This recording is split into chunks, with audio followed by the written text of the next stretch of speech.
speaking of which, is the Ukraine Peace Summit doomed to fail? I'm asking that question because later this month, Switzerland will see leaders from over 100 countries coming together to discuss Ukraine's 10-point peace plan. But then here's the thing. Russia is not invited. You heard that right.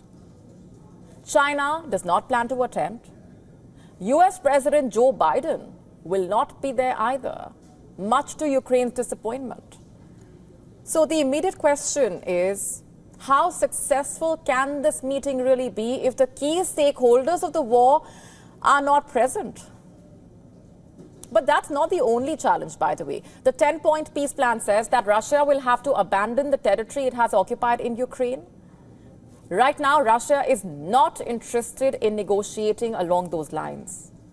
Any peace proposals coming out of Russia are predicated on Russia keeping what it has already seized. Moscow, in fact, has said that it is ready for peace, provided that Ukraine accepts the changed realities on the ground.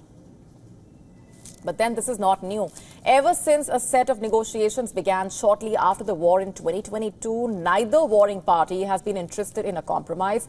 Ukraine says that it has international law on its side. Russia, for that matter, says it has superior force on its side. And what's more, having occupied large parts of Ukrainian territory, Russia is now in the midst of a new offensive in Ukraine. Fierce fighting is underway in at least 3 fronts in Ukraine.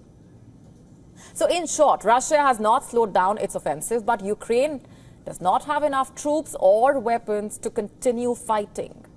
And many experts believe that the Kremlin is convinced that a stalemate will either undercut Ukraine's will to resist or its allies' willingness to maintain military and monetary support. Indeed, Russia's recent battlefield victories have reportedly prompted Western officials to push harder for a ceasefire.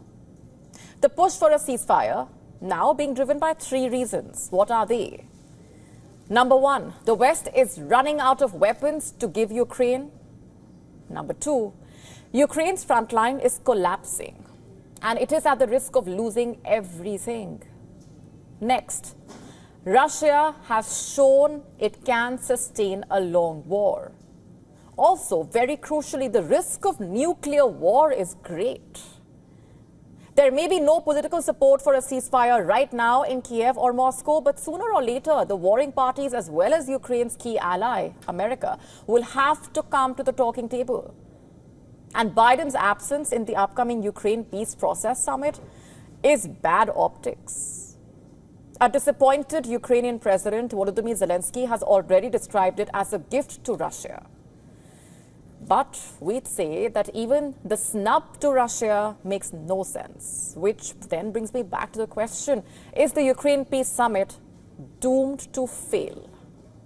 To stay up to speed with the latest news, download the WION app and subscribe to our YouTube channel.